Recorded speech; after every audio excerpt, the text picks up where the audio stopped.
klasteri. Učestvovao sam u puno uvoza iz Srbije, međutim gramzivost vaših vlasnika, da kažemo fabrika, onesposobljava druge privrednike, tako da ćete vi veoma teško razviti i konzorcijume i klastere.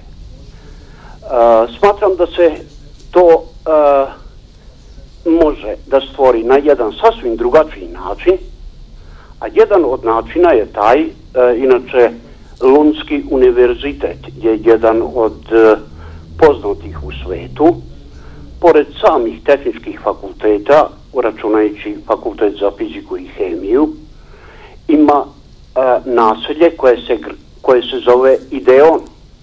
To je grad ideja. Samo molim vas malo brže. Da bi se razumeli. Evo ovako, taj grad ideja bi se bavio da svaka firma uloži u prostorije, u svoje stručnjake, a da budu povezani sa profesorima tehničkog fakulteta, kako građevinskog, mašinskog i elektronskog, koji su veoma blizu i veoma brzo možete da napravite veoma produktivne i konkurentne proizvode koje možete da plasirate svuda u svetu. Da bih skratio, sećam se vremena. Hvala vam. Ja se izvinjavam, već smo na samom kraju emisije, ovo je bila više bio savjet, konstatacija, nego što je bilo pitanje. Očekivali smo pitanje, ali kako god, kako vam se, ili hoćete, gospodine Pekez, da prokomentarišete, kako vam se čini se da čovjek ima iskustva?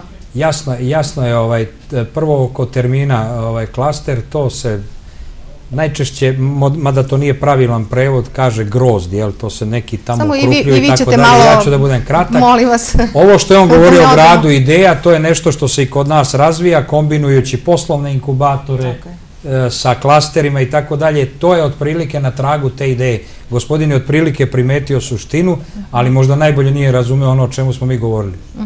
Dobro.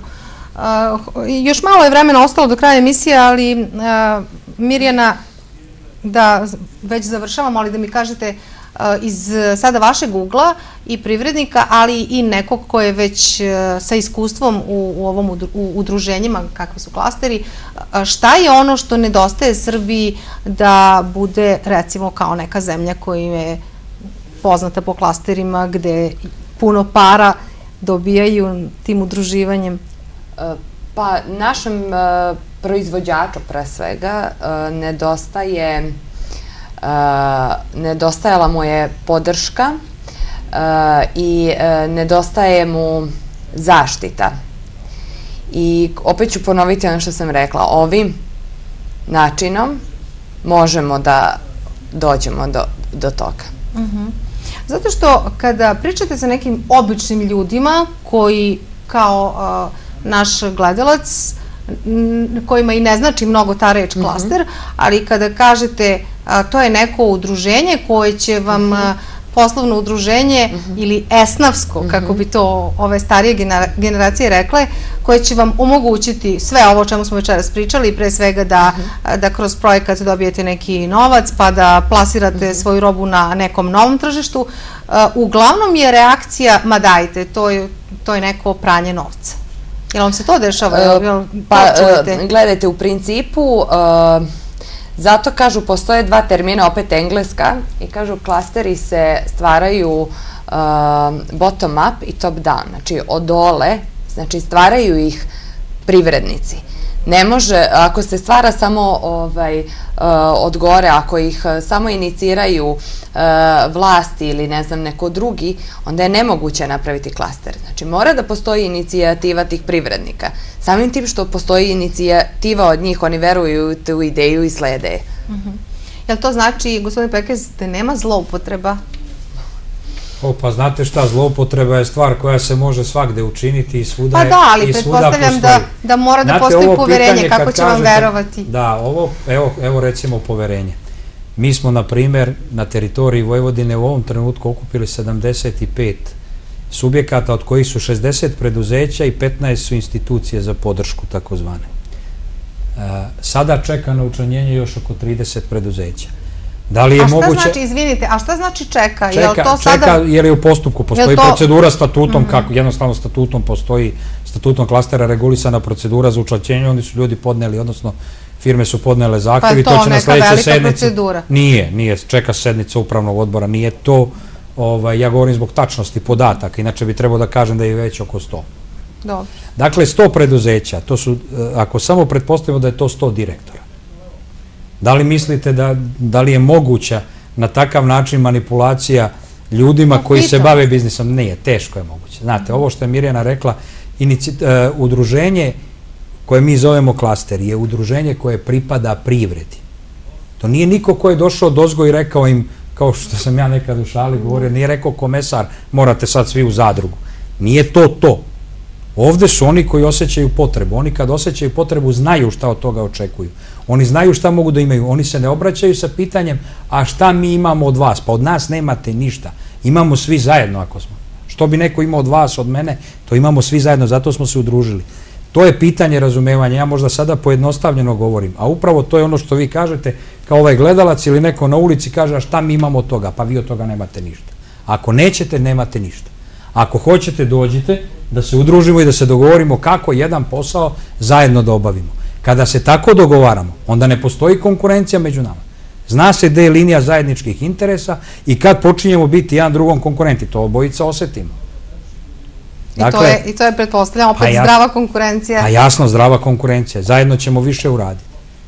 Evo, ja ću iskoristiti priliku da se nadovežem i kažem da prosto razvoj klastera podrazumeva razvoj svesti privrednika, javnog sektora, univerziteta, obrazovnih institucija, svest o novom načinu poslovanja koje se bazira na tržišnim osnovama, gde zapravo praktično nema politike i koje vodi primeni inovacija u komercijalne svrhe i to je nešto što je apsolutno nov način razmišljanja pre nego samo jednostavna registracija udruženja i znači briga o upravljanju udruženjem. To je jednostavno nov način razmišljanja koji mnogi privrednici prihvataju i to je veoma dobro iz razloga što na taj način postižemo sve veću i bolju organizovanost poslovnog sektora, što je neophodnost u lokalnom ekonomskom razvoju i njegovoj održivosti.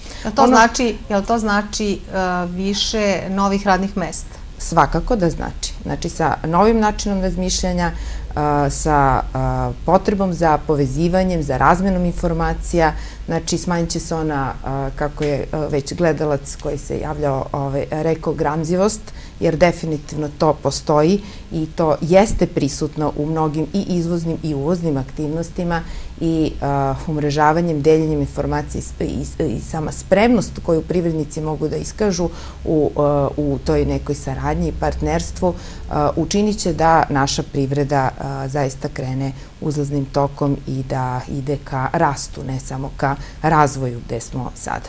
Hvala vam i hoću, gospođo Radenović-Ratković, još da mi kažete za kraj, odnosno ne meni, nego svim našim gledalcima koji nas večeras gledaju, koji su možda prvi put čuli za klastere, a mogli bi da budu član nekog klastera, odnosno udruženja. Recite, šta je vaš savjet?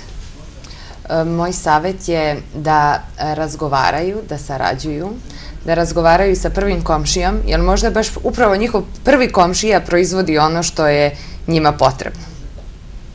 A onda će sve biti lakše. Pa naravno. Hvala vam puno što ste večeras bili gosti televizije Kopernikus. Hoćete li vi, gospodine Pekez, nešto za kraj?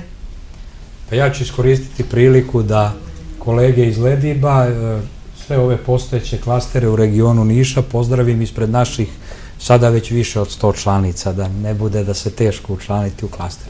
I da ih pozovete da dođu u Vojvodinu. Da, Vojvodina Metal klaster je otvoren klaster, iako se on naziva Vojvodina Metal klaster zbog teritorijalne odrednice klastera, ali on je otvoren za sve one koji su metalci, koji ne moraju obavezno biti iz Vojvodine, ne moraju obavezno biti ni metalci, nego se nalaze u takozvanom lancu. Znači, ni to geografsko područje nije... Ne, nije odrednica, niti je ograničavajuća okolnost, ni geografska odrednica, ni vrsta vlasništva, ni veličina preduzeća.